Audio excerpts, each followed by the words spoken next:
Welcome student in Christchurch Convent Digital Classes, Class 11, Subject Chemistry, Chapter 2. Today we'll see Planck quantum theory. So according to this theory, energy emitted or absorbed is not continuous by any radiating body which either absorb energy or release energy, but it is in the form of packets called quanta. So the energy in the form of packets or bundles, which is called quanta, and in terms of light it is called photon. So quanta is also called photon. So photon are the energy particles. Each photon carries an energy which is directly proportional to the frequency of the wavelength. That is, energy of a photon depends on nu, or energy of any photon is depend on its frequency, and the unit of frequency is hertz or cycle per second. So we have seen the electromagnetic radiation previously in previous videos, where we have seen different types of radiation and their frequencies. As you can see, increasing frequency in hertz, long radio waves, microwave, infrared radiation, ultraviolet radiation. So this is our electromagnetic radiation, composed of different types of rays, and their frequencies are also given to you, so try to remember them.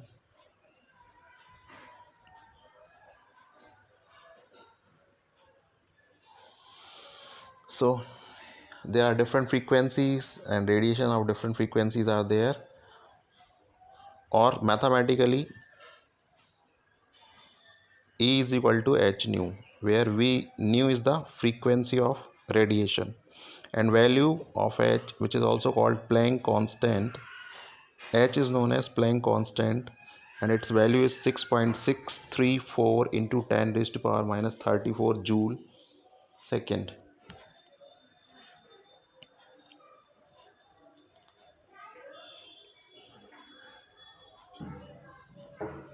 Inverse.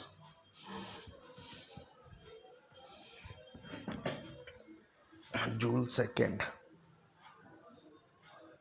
Energy associated with number of packet is given by E is equal to nh nu, if where n is an integral multiple. N can be 1 2 3 4 5 6 and so on.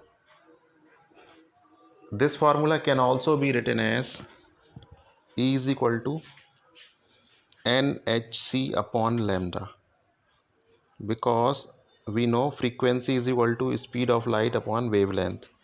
So nu is equal to c is the speed of light, 3 into 10 raised to power 8 meter per second, and lambda is the wavelength, means distance between two crust or trough.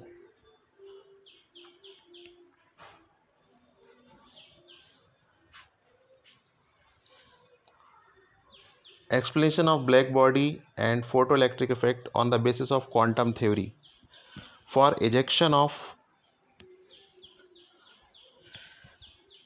electron, minimum frequency is required, called threshold frequency.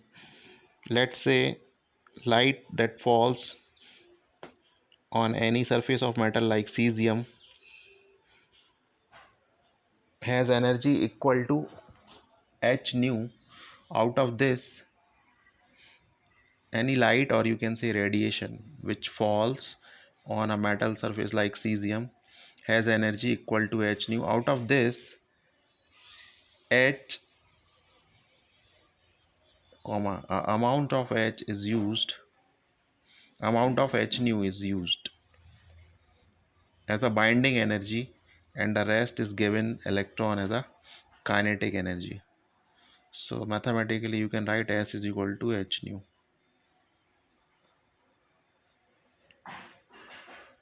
Out of this, h nu 0, nu 0 is the threshold frequency. H nu 0 is used as a binding energy.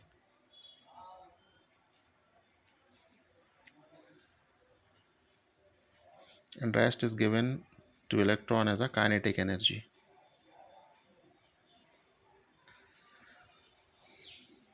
Now, following observations were made by the Planck. If frequency is greater than the threshold energy, then the ejection of electron occurs also, and kinetic energy is imparted to ejected electron. First case. And if the frequency is equal to the threshold frequency, then only ejection occurs. Ejection of electron occurs from the metal surface. If frequency is less than threshold frequency, then no ejection occurs and no kinetic energy is imparted by the electron. Please note that h nu 0 is called as wave function, and which is also called, and this energy is binded to the electron. Now, black body radiation. When light falls on the surface, the particles gain energy and start oscillating, means vibrating from their mean position. When more energy is supplied to the oscillation increases and amplitude also increases. Therefore, the colors keep on changing. For example, if we heat iron stone in burning coal, initially it become red, then it become blue. If we keep continue heating it, so its color keep changing.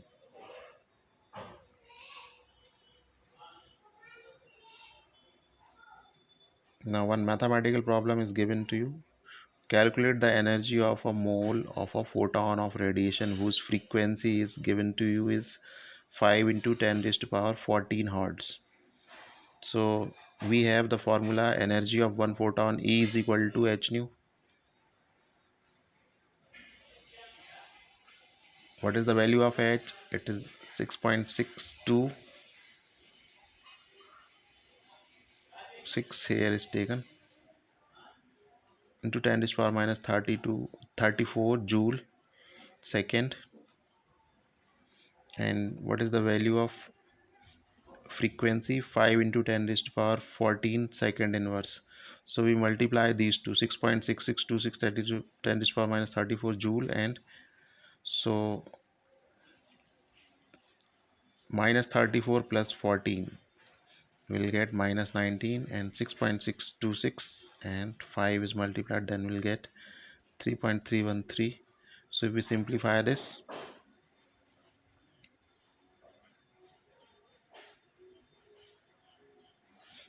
so we have first calculated energy of one photon. Now we'll calculate energy of 1 mole of photon. So 1 mole of photon has, how many photons are there in 1 mole of photon? 6.022 into 10 raised to power 23 mole inverse per mole. एक mole में 6.022 into 10 raise to power 23 photon होते हैं. एक photon की energy 3.13 into 10 raise to power minus 19 joule है. तो 1 mole photon की energy 19,951 joule per mole हो जाएगी. और यदि हम जूल को किलो जूल में बदलेंगे तो राइट साइड से 3 प्लेस बाद डेसिमल लग जाएगा, 1 2 3. So it become 19.951 kilojoule per mole. There is another problem is given to you. A 100-watt bulb emits monochromatic light, means one only single color of light is emitted by the bulb, and its power is 100 watt, and the wavelength is 400 nanometer. So calculate the number of photon emitted by per second by the bulb. Answer: energy of one photon E is equal to h nu, but nu is c upon lambda, means wavelength. So what is the value of H? 6.626 into 10 raised to power minus 34 joule per second. And what is C? 3 into 10 raised to power 8 meter per second. And wavelength is given to you in question 400 into 10 raised to power minus 9 nano के कारण जो है n के कारण 10 raised to power minus 9 आ जाएगा और metre की जगह metre. So 400 nanometer can be written as 400 into 10 raised to power minus 9 meter.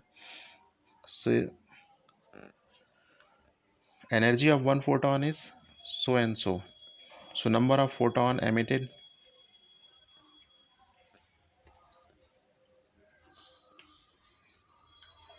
100 joule per second divided by 4.969 into 10 raised to power minus 19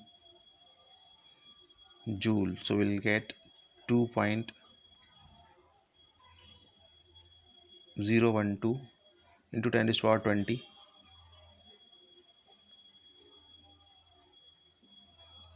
per second. Number of photon emitted per second is 2.012 into 10 raised to power 20.